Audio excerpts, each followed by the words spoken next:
अस्सलाम वालेकुम।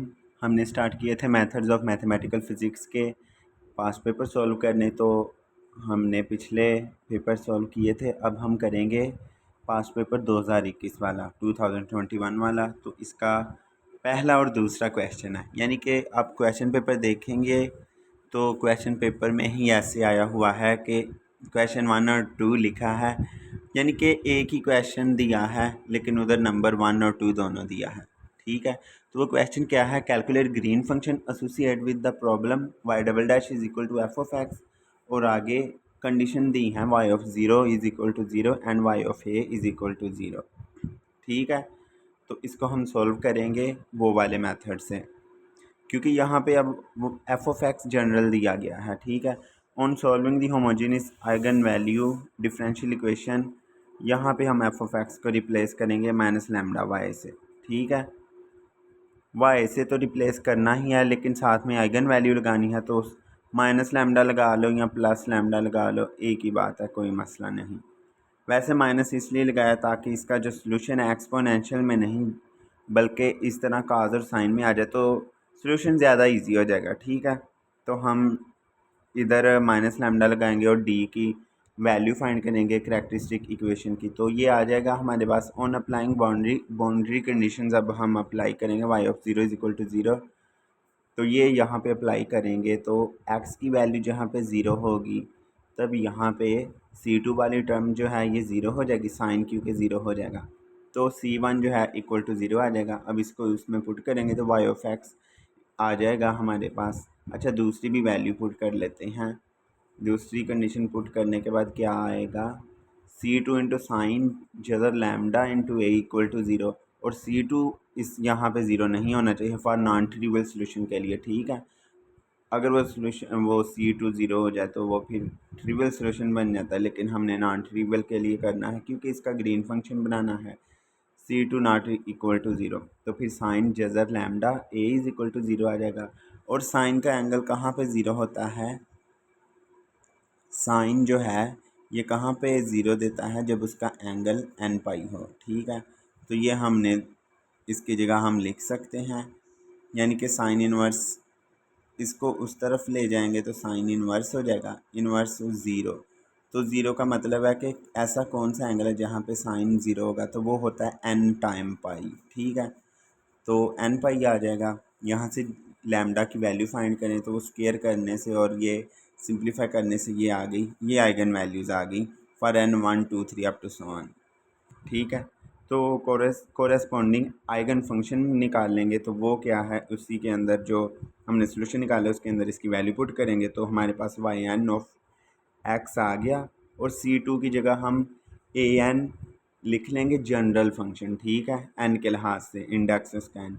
For normalised eigen function we put, normalised के लिए हम क्या करते हैं, उसको स्केयर के साथ और लिमिट लेंगे ज़ीरो से ए और उसको 1 के इक्वल रखेंगे और इसकी इंटीग्रेशन करेंगे।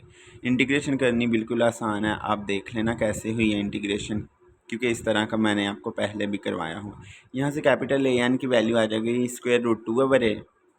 ठीक है, अब y of n of x ये आ जाएगा हमारे पास, क्योंकि ए एन की हमने अब वैल्यू पुट कर ली है, तो ये चीज़ बन गई। अब हम क्या करेंगे, आगे चलेंगे। Therefore the green function can be written as, यहाँ पर ये फार्मूला लिखेंगे ग्रीन फंक्शन का और इसके अंदर वैल्यू पुट कर देंगे। ये वैल्यू पुट करने के बाद सिंप्लीफाई करने के बाद हमारे पास रिक्वायर ग्रीन फंक्शन आ जाएगा। ठीक है, तो यही हमने फाइंड करना था। अब क्या है, वो पहला क्वेश्चन था लेकिन उधर फर्स्ट एंड सेकंड लिखा था, अब ये थर्ड क्वेश्चन है, short question. If F of x, अगर एफ ऑफ एक्स की लिमिट ज़ीरो आए कब, जब एक्स को इन्फिनिटी अप्रोच करवाया जाए। ठीक है, देन शो दैट कोसाइन, ये है सी एफ लिखा है, एफ सी लिखा है, इसका मतलब है Fourier cosine transformation of F dash of X is equal to K into Fourier sine K minus जजर 2/पाई एफ ऑफ नॉट। ठीक है, तो ये हमने प्रूव करना है, तो इसका सलूशन करते हैं हम। थोड़ा सा जूम आउट कर लूँ। कंसीडर, ये जो लेफ़्ट साइड है वो लिखी है f c f dash of x, तो ये कॉज वाली है क्योंकि फोरियर को साइन है, तो एफ डैश ऑफ एक्स इसका हम फाइंड कर रहे हैं तो एफ डैश ऑफ एक्स ऐसे ही आएगा। बाकी ये कॉज वाले का फार्मूला लगा देंगे, ठीक है। कॉज वाले का फार्मूला लगाया, अब हम क्या करेंगे, ये जो है ये चीज़, इसके बाद हम ज़ीरो से इन्फिनिटी है तो यहाँ पे हम करेंगे वो वाला इंटीग्रेशन बाय पार्ट्स करेंगे, ठीक है। तो ये पहला फंक्शन एज इट इज़, दूसरे की इंटीग्रेशन, उस तरह से इसे हल करना, ठीक है। फिर दूसरा फंक्शन एज इट इज़, पहले का डेरिवेटिव, ठीक है। इस तरह से करना। यहाँ पे पहला फंक्शन इसे रखेंगे और दूसरा इसको रखेंगे, ठीक है। तो पहला एज इट इज़, दूसरे की इंटीग्रेशन, वो एफ डैश की एफ ऑफ एक्स आ गई, ठीक है। साथ में लिमिट भी पुट कर दी और आगे ये मज़ीद किया तो ये आ गया, ठीक है। अब आगे करेंगे तो यहाँ पे लिमिट जब पुट करेंगे तो ये बन जाएगी हमारे पास लिमिट, ठीक है। ये जो होती है ना, ये लिमिटिंग वैल्यू होती हैं, इनको डायरेक्ट नहीं पुट करते। डायरेक्ट पुट करते तो फिर ये आंसर है, ये एरर आ जाना था। लेकिन हमने क्या करना है, यहाँ पे ये लिमिटिंग वैल्यू होती है और ये लिमिटिंग वैल्यू क्या है, अगर एक्स को इन्फिनिटी अप्रोच कराएं तो एफ ऑफ एक्स से ज़ीरो हो जाएगा, ठीक है। ये चीज़ तो ये जो है इधर जहाँ पे ये ज़ीरो आया है, ये हमने इसको एफ ऑफ एक्स को इन्फिनिटी अप्रोच कराया तो वो ज़ीरो आ गया, और माइनस लगा के जब हम इस पूरे फंक्शन को एक्स की जगह ज़ीरो पुट करेंगे, ये ज़ीरो पुट करने से ये वन हो जाएगा और ये ज़ीरो पुट करने से F of naught as it is आ जाएगा, ठीक है। और आगे जो है, आगे ये फंक्शन है, यहाँ पे के इधर कॉमन आ जाएगा, साथ माइनस है तो वो प्लस हो जाएगा। इसके बाद ये आ गया, यहाँ पे फिर हमने वो, बल्कि यहाँ पे फार्मूला लगाने की ज़रूरत नहीं, ये खुद जो है एफ ऑफ एक्स की साइन जो है ना, साइन के लिहाज से वो इसकी ट्रांसफॉर्मेशन है, ठीक है। कैसे, ये वाले जज़र 2 पाई को अंदर मल्टीप्लाई कर दें तो ये उसकी साइन ट्रांसफॉर्मेशन आ जाएगी। तो ये डायरेक्ट साइन के लिहाज से इसकी ट्रांसफॉर्मेशन आ गई फोरियर वाली, ठीक है। तो बस यही तो हमने प्रूव करना था। आगे क्या है, ये चीज़ आ गई। अब क्या है, इसको इस तरफ कर लेंगे और इसको उस तरफ, तो यही हमने प्रूव करना था और ये प्रूव हो चुका है, ठीक है। ये हमारा शॉर्ट क्वेश्चन हो गया। अब आगे है फाइंड, 2 बार फाइंड लिखा है। Find the curve whose distance between 2 points on a surface is minimum. Question क्या है, find the curve whose distance between 2 points on a surface is minimum. एक हमने कर्व फाइंड करनी है जिसके 2 पॉइंट्स का डिफरेंस जो है सरफेस के ऊपर कम से कम हो। तो ये सॉल्यूशन जो है, ये वाले क्वेश्चन रेयर होते हैं जो कभी कभार पेपर में आते हैं। वैसे ही आपकी आउटलाइन का हिस्सा है तो ये ज़्यादातर ये वाला क्वेश्चन रिपीट नहीं होता, फिर भी मैं आपको करवाता हूँ क्योंकि ये पेपर में 2021 में आया हुआ है तो करवाता हूँ। क्या है, a geodesic is a curve on a plane या surface joining 2 points having minimum और shortest length between 2 points। ये जियोडेसिक की डेफिनेशन है, ठीक है। तो ये आपने साथ में लिखनी होती है क्योंकि ये लिखेंगे तो फिर ही उसकी डायग्राम भी बनाएंगे, फिर ही आप इसे प्रूव कर पाएंगे, ठीक है। The problem relative to shortest distance length between any 2 points a of x, x1, y1 and b of x2, y2 lying on a surface are called geodesic problem, ठीक है। अगर पेपर में क्वेश्चन आ जाता कि सोल्व जियोडेसिक प्रॉब्लम तो हमने ये यहाँ से शुरू करनी थी, सोल्व करनी। Let a x1, y1 and b x2, y2 be 2 points on a plane, then geodesic is a curve on of shortest length, ठीक है। ये अब डायग्राम है, देख लें डायग्राम में कैसे मेंशन हुई है। थोड़ी सी इसे जूम आउट कर देता हूँ। क्या है, ये x एक्सिस है, ये y एक्सिस है, ये ओरिजिन है, ठीक है। अब ये कर्व है और ए बी, इसके एंड पॉइंट्स पे ए और बी लिया हुआ है। ए के ये हैं x1, x1, y1 और इसके बी के हैं x2, y2। ये शॉर्टेस्ट डिस्टेंस है और ये जो शॉर्टेस्ट डिस्टेंस है इसे ही जियोडेसिक कहेंगे, ठीक है। ये चीज़ होगी, डायग्राम से समझ आ गई। अब हम इसे सॉल्व करते हैं। लेंथ क्या है, s is equal to length of a b. ठीक है, डायग्राम से देख के हमें पता चल रहा है लेंथ ऑफ ए बी। तो लेंथ का फार्मूला क्या होता है, डी एस की इंटीग्रेशन उन दो पॉइंट्स पर। ठीक है, तो उन दो पॉइंट्स के लिहाज से डी एस जो है वो इक्वल होता है इसके। ये हमने पढ़ा हुआ है कैलकुलस में, प्लेन कर्व एनालिटिक ज्योमेट्री में, जहाँ पे हमने ये लेंथ वाला फार्मूला पढ़ा था, लाइंस, इक्वेशन ऑफ लाइंस, ये सारा कुछ पढ़ा था, वहाँ पे ये फार्मूला भी पढ़ा था। ठीक है, d x square plus d y square. आगे क्या करेंगे, इसको डेरिवेटिव की शक्ल में बनाना हो तो यहाँ से ये चीज़ कॉमन करेंगे, बाहर निकालेंगे तो डी एक्स बाहर आ जाएगा और इधर अंदर डिवाइड भी हो जाएगा। ठीक है, ये चीज़ बन गई। अब इसको हम वाई डैश लिख सकते हैं, वाई डैश का स्केयर, ये भी लिख सकते हैं, बिल्कुल ठीक है। हाँ, आगे क्या करेंगे, हाँ ये भी याद रख लें, हमने ए की जगह x1 रिप्लेस किया है और बी की जगह x2 रिप्लेस किया है उन पॉइंट्स को नाम देने के लिए। ठीक है, क्यों, क्योंकि ये dx है, dx के लिहाज से, अब x के लिहाज से इंटीग्रेशन हो रही है, तो x कहाँ से कहाँ तक है, x1 से x2 तक है, तो ये लिमिट भी चेंज होगी। ठीक है, लिमिट चेंज हो गई। अब आगे चलते हैं विद बाउंड्री कंडीशन। अच्छा, बाउंड्री कंडीशंस क्या हैं, y of x1 is equal to y1 और y of x2 is equal to y2, मतलब कि वही सेम चीज़ लिखी है। ठीक है, अब आगे चलते हैं। हेयर f इज़, हम अगर कह दें कि ये f है, this one is f, then f is independent of y, thus Euler Lagrange equation is, ये इंडिपेंडेंट ऑफ y है तो आयलर लाग्रांज इक्वेशन क्या आएगा, del f over del y prime is equal to constant.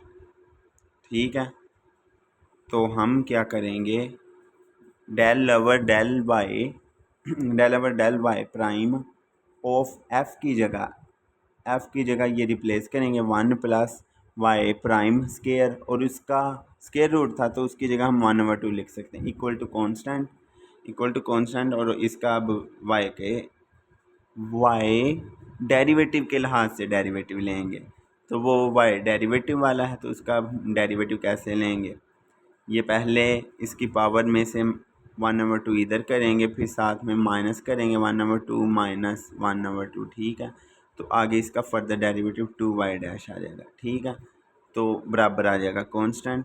इसको simplify करेंगे, simplify करने के बाद ये आ गया y prime over square root 1 plus Y prime का whole square is equal to constant, जो कि c है।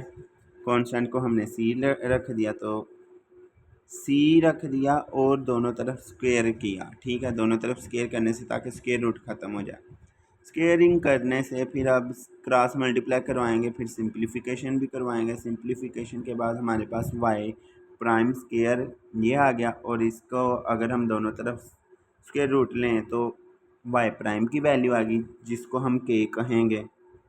Y prime is equal to K D Y over D X is equal to K, तो वाई ऑफ एक्स क्या आ जाएगा, K X plus C one by, अब यहाँ पे बाउंड्री कंडीशन लगाते हैं तो वो वही सिंपल सी यहाँ कंडीशन, वाई ऑफ एक्स को 1 is equal to y1, y of x को 2 इज इक्वल टू y2। ठीक है, तो ये इसके अंदर पुट करें तो ये आ गई हमारे पास दो इक्वेशंस। अब दूसरी में से पहली को माइनस करते हैं तो हमारे पास ये चीज़ आ जाएगी, ये चीज़ आएगी, तो क्या है, इसको हम के कह सकते हैं। कैसे, के ये है, इसको उधर ला के डिवाइड कर दें तो के की वैल्यू हमारे पास ये आ गई। अब ये जो चीज़ है, ये जो चीज़ है ये m है, यानी कि स्लोप ऑफ ए बी है। y2 minus y1 over x2 minus x1 इसे स्लोप कहते हैं, तो उसे m से रिप्रेजेंट करते हैं, तो आगे मेंशन भी कर दिया, ये स्लोप ऑफ ए बी है। चलते हैं आगे।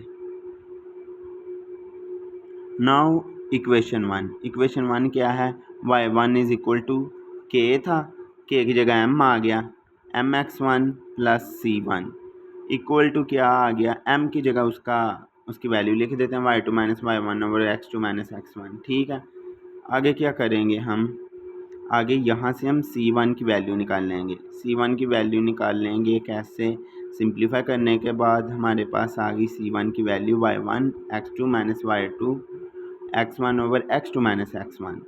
तो hence y is equal to mx plus c1 we have किधर गया, हाँ, where m is equal to y2 minus y1 and x2 over x2 minus x1 and c1 is this which is a straight line. ठीक है, तो यही हमने curve find करनी थी जिनका शॉर्टेस्ट लेंथ दी हुई है. अब अगला क्वेश्चन है, यहाँ पे लेप्लास इनवर्स ट्रांसफॉर्मेशन फाइंड करनी है. इस तरह के क्वेश्चन को पहले हम कर लेते हैं, पार्शियल फ्रैक्शन इसके बना लेते हैं. आप जिस मेथड से मर्ज़ी पार्शियल फ्रैक्शन कर सकते हैं, इस मेथड से भी कर सकते हैं या आपने 10th क्लास में 10th क्लास में या 11th क्लास में जो मेथड पढ़ा है वो वाला भी कर सकते हैं. ठीक है, ये भी आसान ही है. तो ये सिंपल हमने पार्शियल फ्रैक्शन कर लिया तो लेप्लास इन्वर्स दोनों तरफ लगा लेंगे. दोनों तरफ का ये आपको फार्मूलाज भी आना चाहिए. फार्मूला क्या था आपने पढ़ा होगा. ठीक है, तो लेप्लास इन्वर्स जो है स्क्वायर प्लस जो 3 है ना इसका भी स्क्वायर बनाना है. तो इसका स्क्वायर कैसे बनेगा, 3 को हम स्क्वायर रूट 3 का स्क्वायर लिख सकते हैं, लेकिन एक ऊपर भी होना चाहिए, यानी एस स्क्वायर के साथ जो इधर होता है ना ए स्क्वायर, और ऊपर भी एक ए होना चाहिए. तो ये जज़र 3 था, ऊपर जज़र 3 लगाया और एक बाहर मल्टीप्लाई कर दिया क्योंकि वो कांस्टेंट है, कोई मसला नहीं, कर सकते हैं ऐसे. Minus Laplace inverse 1 over S plus 2 का होल स्क्वायर, और ये एक्सपोनेंशियल आ जाएगा. ठीक है, साथ में टी भी आ जाएगा क्योंकि स्क्वायर है. ठीक है, तो अब यहाँ पे इसका ये साइन वाला फार्मूला बन गया और इसकी लेप्लास इन्वर्स आ गई. अब हम लॉन्ग क्वेश्चन करते हैं. शॉर्ट क्वेश्चन हमारे कंप्लीट हो चुके हैं.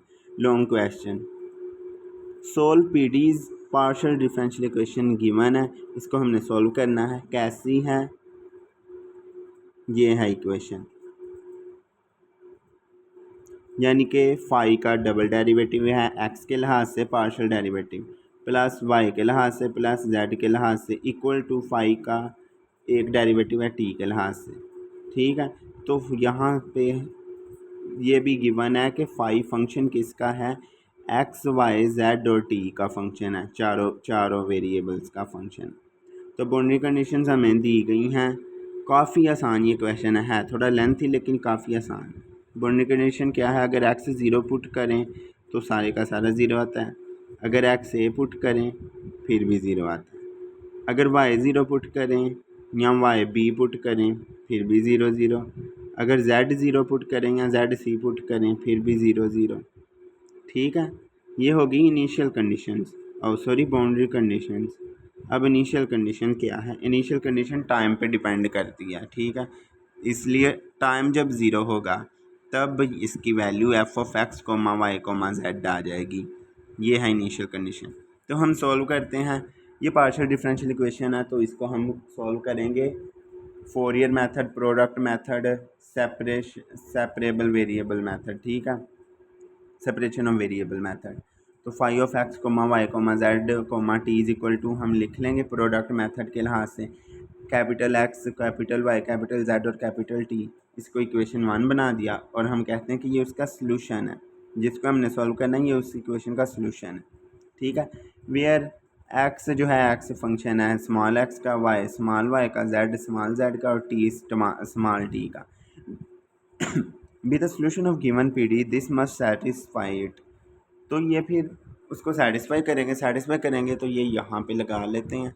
ठीक है, ये काफ़ी आसान है, यहाँ पे कुछ भी मुश्किल नहीं है चीज़. ठीक है, यहाँ पे डेरिवेटिव था एक्स के लिहाज से डबल था तो सिर्फ एक्स पे लगेगा, बाकी एज इट इज़. यहाँ पे वाई के लिहाज से, यहाँ पे जेड के लिहाज से और बराबर के दूसरी तरफ टी के लिहाज से सिंगल डेरिवेटिव था पार्शियल वाला. ठीक है, अब आगे चलते हैं.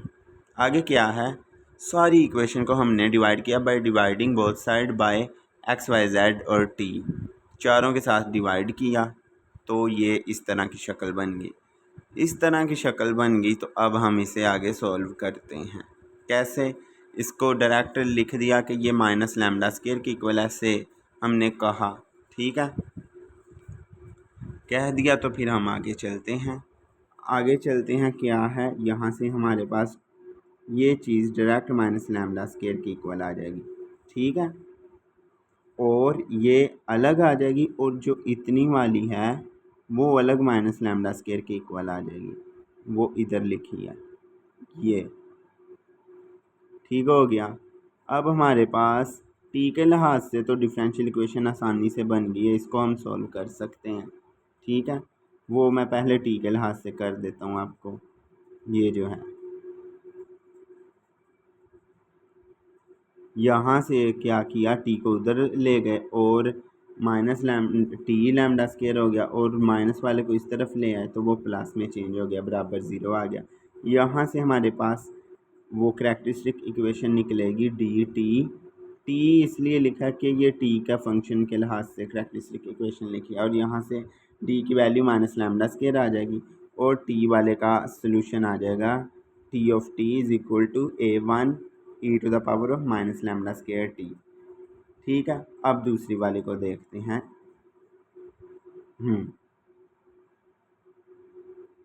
यहाँ से ये थी, ये बनी हुई। अब हम क्या करेंगे, इसको मैं थोड़ा सा मज़ीद छोटा कर लूँ ताकि दो दो तीन तीन स्टेप नज़र आए, ठीक है। यहाँ पे इसको हमने क्या किया, इन तीनों को इधर रहने दिया और z वाले को दूसरी तरफ ले गए और साथ में माइनस लैम्डा स्केयर। अब इसको मज़ीद एक माइनस म्यू स्केयर के इक्वल रखेंगे, माइनस म्यू स्केयर के इक्वल रखा तो जो ये म्यू स्केयर है इसके अलग इक्वल आ जाएगा और इस वाले के अलग इक्वल आ जाएगा, ठीक है, ताकि क्वेश्चन का सलूशन आसानी से हो जाए। हमने इसलिए दोबारा सब्सटीट्यूट किया, क्या है, एक तो ये बन जाएगा, ठीक है, और दूसरा वो z वाले का अलग से बन जाएगा। हाँ, इसे भी अब मज़ीद आगे करते हैं, क्या करेंगे, इसको यहाँ से अब y वाले को उधर शिफ्ट कर देते हैं, तो फिर उसे भी माइनस टाइम एक्साई स्केयर कह दिया से, ताकि अब ये वाला एक्साई स्केयर इसके डायरेक्ट इक्वल हो जाए, ठीक है। तो अब हम यहाँ से इसे हल करना शुरू करते हैं। पहले x वाले को सोल्व करते हैं, क्या है, x double dash over x is equal to minus xi square है, तो यहाँ भी इसको सिंप्लीफाई करेंगे, ये x उधर मल्टीप्लाई होगा और ये इधर आएगी तो प्लस में चेंज हो जाएगी, ये बन गई। तो इसकी करैक्टरिस्टिक इक्वेशन बनेगी ये, साथ में d के साथ इंडेक्स में x लिख लेना चाहिए ताकि ये ज़ाहिर हो कि ये x के लिहाज से हमने करैक्टरिस्टिक इक्वेशन निकाल ली है, ठीक है। तो यहाँ से इसकी वैल्यू आ जाएगी plus minus lambda plus minus एक्साई iota, ठीक है। तो इसका सलूशन होगा काज और साइन की फॉर्म में, क्योंकि आयोटा भी आसान, एक्स ऑफ एक्स का ये सलूशन आ गया। अब हम क्या करेंगे, आल्सो जेड वाली भी सॉल्व कर लेते हैं, जेड वाली के बाद वाई वाली भी सॉल्व करेंगे, ठीक है, सारी सॉल्व करेंगे। अब हम जेड वाली सॉल्व करते हैं, यहाँ पे एक्स वाली तो हो गई है, बाद में फिर हमने कंडीशंस भी, बाउंड्री कंडीशंस भी अप्लाई करनी है, लेकिन पहले ये देख लें, जेड वाली को सिंप्लीफाई करें तो क्या है, सब के साथ माइनस है वो सारी प्लस हो जाएंगी, ठीक है। लेकिन लैम्डा जो म्यू है उधर है, म्यू इस तरफ है, ये इधर आएगा तो माइनस का हो जाएगा, ठीक है। अब ये क्या होगा, ये इधर क्या है, डी जी के लिहाज से अब इसकी करैक्टरिस्टिक इक्वेशन है, तो इसको उस तरफ ले जाएंगे तो ये प्लस माइनस जजर में आयोटा भी, आयोटा साथ लाना है। हम चाहते तो इसको जब उस तरफ ले जाते तो क्या हो जाना था, mu square minus lambda square भी बन सकता था, लेकिन तब इसने सिंपल हो जाना था ऐसे, प्लस माइनस तो आना था लेकिन आयोटा नहीं था आना, तो वो एक्सपोनेंशियल में आंसर चला जाना था, तो वो काफ़ी डिफ़िकल्ट हो जाना था। इसलिए हमने इसको ऐसे ही रहने दिया, उधर जाके माइनस टाइम लैम्डा स्केयर और माइनस टाइम म्यू स्केयर कर दिया, ताकि उसका जब हम जज़र लेंगे तो साथ में आयोटा आए, ठीक है। आयोटा लाने के लिए हमने ऐसा किया है ताकि वो साइन और काज में आंसर आ जाए। तो जेड का भी आंसर आ गया। अब वाई वाले का करते हैं, वाई वाले के लिए भी ये सब पहले प्लस का करेंगे और एक्साई जो है इधर आएगा और ये भी उसी तरह इसके साथ भी आयोटा लाएंगे, ठीक है। तो ये डी वाई के लिहाज से हो गया और वाई का भी सलूशन आ गया। चलें अब हम करते हैं बाउंड्री कंडीशंस को अप्लाई करना स्टार्ट। सो इक्वेशन 1 बिकम्स, जो हमारी इक्वेशन 1 आई है, जो हमने फुल स्टार्ट में कंसीडर की थी, जो कि ये है, कि ये हमारा रिक्वायर्ड सॉल्यूशन है ये चीज़। इसके अंदर x का सॉल्यूशन, y का सॉल्यूशन, z का सॉल्यूशन और t का सॉल्यूशन पुट करेंगे तो वो प्रोडक्ट यानी कि प्रोडक्ट की फॉर्म में बन जाएगा। ठीक है, मैं पहले इसे रेस कर लूँ। हो गया रेस। अब नीचे चलते हैं यहाँ पे। सो इक्वेशन 1 बिकम क्या है, ये पहले x का सॉल्यूशन, ये y का सॉल्यूशन, ये z का, हाँ z के लिहाज से सॉल्यूशन और ये t के लिहाज से सॉल्यूशन, चारों का प्रोडक्ट है।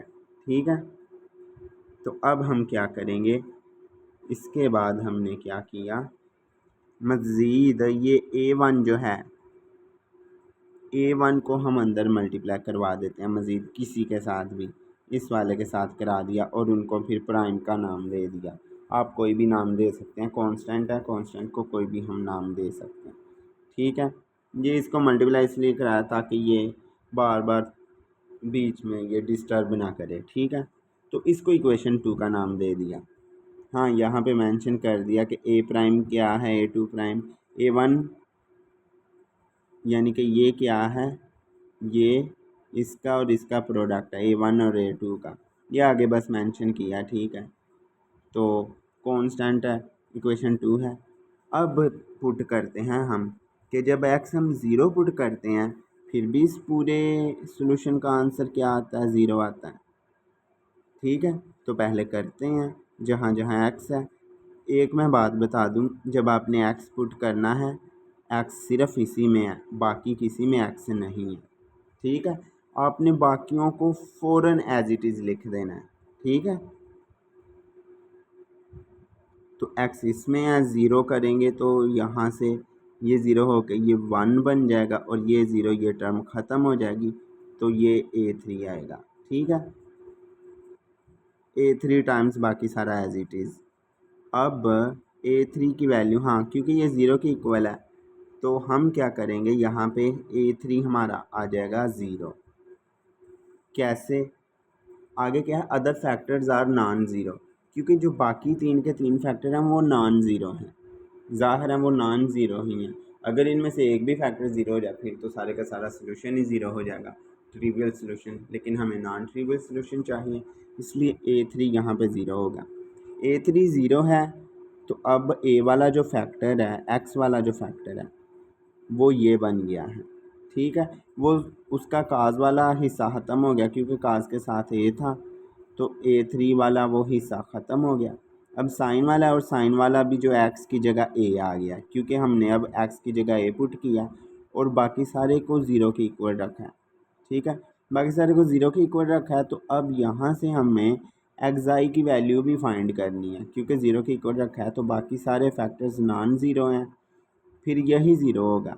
यही इसमें b3 भी ज़ीरो नहीं होगा। क्यों, पहले ये इस पूरे को रखते हैं ज़ीरो के इक्वल, क्योंकि ये x के लिहाज से था तो x वाले नहीं इक्वल ज़ीरो रखें, other factors are non zero, तो यहाँ पे ये वाला ज़ीरो होगा, b3 नॉन ज़ीरो होगा। अगर b3 भी ज़ीरो हो गया फिर वही बात, ट्रिवियल सॉल्यूशन आ जाना है, क्योंकि b3 ज़ीरो हो गया तो इससे प्रोडक्ट होके सारे ने ज़ीरो बन जाना है। ठीक है इसलिए साइन एक्स आई ए को ज़ीरो करेंगे तो यहाँ से ज़ीरो की जगह फिर एल पाई कह लें, हमने खुद ही एन पाई हम वैसे जनरल कहते हैं तो यहाँ पे एल पाई कह लें और एल को वैल्यू दे दें एक से लेकर अप टू सॉन। ठीक है, तो यहाँ पे एक्स आई ए की वैल्यू एल पाई आ जाएगी और एक्स आई की वैल्यू, एक्स आई का इंडेक्स एल करें, यानी कि इंडेक्स का मतलब है कि अगर 1 पुट करें तो यहाँ पे पाई ओवर ए आएगा, 2 पुट करें तो एल एक्स आई 2 की वैल्यू आएगी 2 पाई ओवर ए, इसी तरह सो ऑन। ठीक है,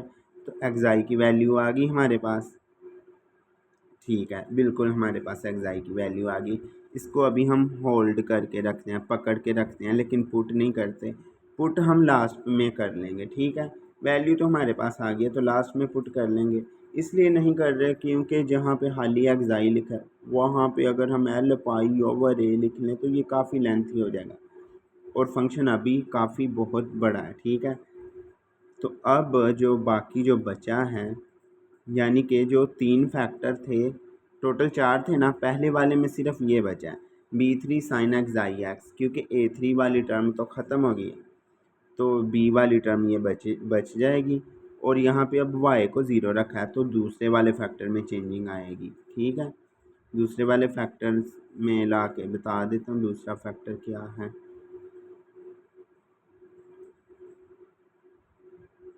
दूसरे वाला ये था कि A4 cos mu pi minus xi mu square minus xi square y plus B4 sine और वही एंगल वही है। ठीक है, तो यहाँ पे हम जब y को 0 पुट करेंगे तो ये वाली चीज़ 0 हो जाएगी और ये वाली चीज़ जो है y को 0 पुट करें तो A4 आ जाएगा साथ। ठीक है, तो चलते हैं नीचे। मैंने क्या लिख लिया, ये पहला x वाला था, y वाले का A4, ये t वाला और आगे ये जो है z वाला एज इट इज़ लिख दिया। ठीक है, तो इसको 0 के इक्वल भी पुट करना है। 0 के इक्वल पुट करेंगे तो ये वाला जो है, ठीक है, सॉरी ये नहीं, ये वाला A4 जो है ये 0 हो जाएगा। ठीक है, क्योंकि हम y के लिहाज से कर रहे थे तो y वाला ही फैक्टर देखना है, ये 0 हो जाएगा, other factors are non zero. ठीक है, तो अब हम आगे चलेंगे, y को अब b पुट करेंगे उसी के अंदर, लेकिन A4 को 0 कर लिया तो अब y के भी सिर्फ एक टर्म रह गई है। ठीक है, B4 साइन दिस वन, और अब यही इसको ही b हम 0 की इक्वल रखेंगे और इसी तरह B4 नॉन ट्रिवियल के लिए नॉन ज़ीरो होगा और यहाँ से अब m पाई ये लिख लेते हैं। ठीक है, साइन का आगे कुछ एंगल है बराबर 0 है तो यहाँ से साइन इन्वर्स लेंगे तो वो m पाई आ जाएगा और यहाँ पर ये जो है वैल्यू किसकी हम फाइंड कर रहे हैं, एक्साई की तो हमने पहले ही फाइंड कर लिया, अब म्यू की फाइंड करेंगे। ठीक है, तो म्यू की वैल्यू यहाँ से सिंप्लीफाई करने के बाद सारी सिंप्लीफिकेशन के बाद ये आ गई, ये स्केयर में है तो जज़र भी कर लेंगे तो हमारे पास आ जाएगी। अब z वाली, ठीक है, पहला फैक्टर, दूसरा फैक्टर, तीसरा फैक्टर, अब z वाला जो उसका बस ये बच जाएगा और चौथा भी एज इट इज़ रहेगा। ठीक है, z वाली में ये a2 जो प्राइम है ये 0 आ जाएगा, सेम वही मेथड से अगर हम पुट करना शुरू करें। ठीक है, और फिर से अब z की जगह c पुट करें तो यहाँ पे आ जाएगा हमारे पास ये चीज़, और ये वाली चीज़ को अब 0 की इक्वल रखेंगे। यहाँ पे हम B2 वाले को नॉन ज़ीरो रखेंगे और फिर साइन वाला 0 की इक्वल आएगा, फिर इसको n पाई नाम देंगे और यहाँ से हम फाइंड करेंगे लैम्डा। ठीक है, लैम्डा फाइंड करेंगे तो लैम्डा की भी वैसे ही सिंप्लीफिकेशन करनी है क्योंकि इसके अंदर लैम्डा के अंदर म्यू भी आ रहा है और म्यू के अंदर तो ऑलरेडी से एक्साई है तो उसका भी वो चीज़ लिख लेंगे। तो लैम्डा की ये सिंप्लीफिकेशन के बाद आ गई, सारी बाउंड्री कंडीशन अप्लाई कर लें तो हमारे पास फंक्शन जो रह गया है वो ये है, ये फंक्शन रह गया। ठीक है, BLMN ये क्यों हमने लिखा है, क्योंकि हर एक के साथ एक एक कांस्टेंट आ रहा था, उन सब को इकट्ठा करके BLMN लिख दिया। ठीक है, तो आगे मेंशन भी किया where BLMN are B3 into B4 into B2 prime और LMN की वैल्यूज 1 2 3 4 सो ऑन है, चलती जाएंगी। ठीक है, now by principle of superposition, अभी इसका हमने वो इनिशियल कंडीशन नहीं पुट की। ठीक है, सारी बाउंड्री कंडीशन पुट करके हमारे पास ये सॉल्यूशन आ गया इतना, लेकिन ये फाइनल सॉल्यूशन नहीं है। फाइनल सॉल्यूशन तब आएगा, हाँ, ये जो साइन में जो जहाँ जहाँ पे वो था पाई था, क्या कहते हैं, लैम्डा था, वहाँ पे लैम्डा की वैल्यू पुट करनी है, जहाँ पे लैम्डा और म्यू दोनों थे, एक्साई भी था, वहाँ पे उनकी वैल्यू ही पुट करनी है। ठीक है, तो यहाँ पे अभी टी ख़त्म नहीं हुआ, टी जब सॉरी टी नहीं, मैं बताता हूँ ना, बाय प्रिंसिपल ऑफ सुपरपोजिशन, यहाँ पे जब हम ये सॉल्यूशन फाइंड करते हैं ना इस तरह का, तो इनका सुपरपोजिशन भी फाइंड करना होता है। ठीक है, वो क्या है, ये जो है डायरेक्ट इनका समेशन के ये जो आई है चीज़, इसके ऊपर फाई ऑफ LMN करें, मतलब कि ये जो है ये फाई ऑफ एक्स है, लेकिन हम फाई जिसका इंडेक्स में LMN लिखा है उनके साथ ये समेशन लगाएं तो उसको कहते हैं सुपरपोजिशन। तो सुपरपोजिशन भी इसका सलूशन होता है। सुपरपोजिशन लगाएंगे तो ये चीज़ आ जाएगी सारे के साथ समेशन, और ये आगे वही चीज़। इसके बाद क्या होगा, हाँ, इस सुपरपोजिशन में हम ये अब इनिशियल कंडीशन पुट करेंगे T0 पुट करके। T0 पुट करेंगे तो बाकी सारी टर्म इंडिपेंडेंट ऑफ T हैं, यहाँ इनके साथ किसी के साथ भी T नहीं यूज़ हो रहा, सिर्फ यहाँ यूज़ हो रहा है। तो T को अगर 0 पुट करें तो ये चीज़ 1 बन जाती है, यानी कि ये सब ये गायब हो जाएगा, बाकी सारा एज इट इज़ रहेगा। और दूसरी बात, ये चीज़ जो है ये function f of x comma Y comma z के इक्वल हो जाएगा। ठीक है, तो ये इसके इक्वल हो गया। Where b l m n क्या है, 8/ABC, ये आप लिख लेना। वैसे तो इनकी सिंप्लीफिकेशन भी होती है, लेकिन आप इसे डायरेक्ट ही याद कर लेना, क्योंकि वो सिंप्लीफिकेशन में काफ़ी टाइम लग जाना है। 3 टर्म्स है ना, अगर 2 होती या 1 होती फिर मैं आपको बता ही देता, क्योंकि ये आप वैसे भी 7th सेमेस्टर में पीडीज में सारा कुछ करके आए हो। तो ये देखना, यहाँ पे BLMN की ये वैल्यू ये आ गई। ठीक है, तो अब हम आगे करेंगे। ये दरअसल यहीं से ही फाइंड की है, वो नॉर्मलाइज या वो होता है ना, उस मेथड से इसे फाइंड करते हैं। चले, हैंस हमारे पास ये आ गया। बी की जगह उसकी वैल्यू लिख दी, और बाकी सारे की जगह f of x comma Y comma z, और साथ में साइन, ये जो है सारी वैल्यू यहाँ तक। ठीक है, बी की जगह बस उसकी वैल्यू रिप्लेस की और ये इतना आ गया, और ये ही हमारा फाइनल आंसर है। काफ़ी लेंथी था क्वेश्चन, लेकिन काफ़ी इजी था। अब हम करते हैं सॉल्व द इक्वेशन। ये शायद वेव इक्वेशन है मेरे ख्याल से, या हीट इक्वेशन है। चले देखते हैं। वे हाँ, विद बाय लेप्लास ट्रांसफॉर्मेशन। तो मैंने इस तरह के क्वेश्चन आपको बोला लॉन्ग में अक्सर आएंगे, लेप्लास ट्रांसफॉर्मेशन के लिहाज से भी, फोरियर ट्रांसफॉर्मेशन के लिहाज से भी। साथ में इन्होंने इनिशियल कंडीशंस भी दी हैं, यानी बाउंड्री कंडीशन जिसे कहते हैं, initial value boundary value problem. तो वो हम बाद में देखेंगे, पहले सॉल्यूशन करते हैं और साथ साथ में हम देख लेंगे कौन सी यहाँ पे कौन सी कंडीशंस अप्लाई होनी है। अच्छा, इसके बाद क्वेश्चन नंबर 5 जो होगा ना लॉन्ग, वो स्प्रिंग 2023 में क्वेश्चन 2 ऑलरेडी वो रिपीटेड है, तो हमारा ये लास्ट क्वेश्चन रह गया इस पेपर का 2021 का। ठीक है, गिवन दैट दिस वन, और दोनों तरफ लेप्लास अप्लाई करेंगे। लेप्लास अप्लाई करने के बाद अब आपको समझ आ गई होगी कि ये कैसे अप्लाई करते हैं। लेफ़्ट साइड में देखें तो, क्योंकि लेप्लास जो है टी पर अप्लाई होता है, एक सेकंड, लेप्लास किस पर अप्लाई होता है, हाँ टी पर ही अप्लाई होता है। तो ये आ जाएगा, डेरिवेटिव वाले के ऊपर अप्लाई हो तो वो उसका फार्मूला ये होता है, और डबल डेरिवेटिव, लेकिन ये तो डेरिवेटिव एक्स के लिहाज से है, तो यहाँ कोई चेंजिंग नहीं आएगी। ठीक है, बस ये जो है इस पर लेप्लास अप्लाई करेंगे तो यू एक्स को मैस हो जाएगा। ठीक है, बाकी सारा का सारा वही है, सेम है, कोई चेंजिंग नहीं है। इसके बाद हम क्या करेंगे, ये कंडीशन अप्लाई की है कि यू ऑफ एक्स कोमा 0 की जगह T0 पुट कर देना है, उधर क्वेश्चन में ही गिवन है।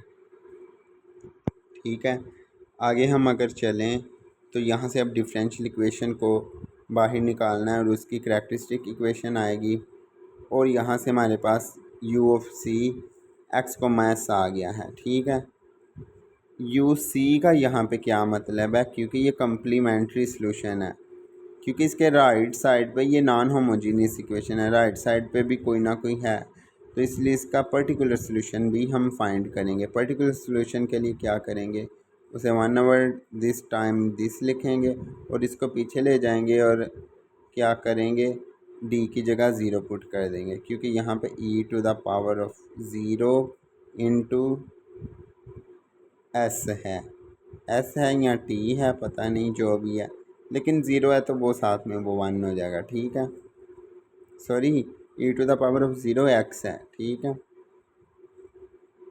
तो हम आगे चलते हैं, यहाँ पे टी नॉट ओवर एस आ जाएगा, इसकी value T naught over S. तो दोनों को सम करेंगे, पर्टिकुलर सोल्यूशन और कम्प्लीमेंट्री सोल्यूशन को जमा करेंगे तो इक्वेशन 1 बन गई। अब क्या है, as u of 0,2 is equal to 0, यहाँ पर लिमिट अप्लाई करें। ये चीज़ थी, ये गिवन है और ये गिवन है कि अगर ये ज़ीरो हो तो डायरेक्ट ज़ीरो, और अगर एक्स को हम ज़ीरो अप्रोच करें इन्फिनिटी फिर भी ये ज़ीरो आता है।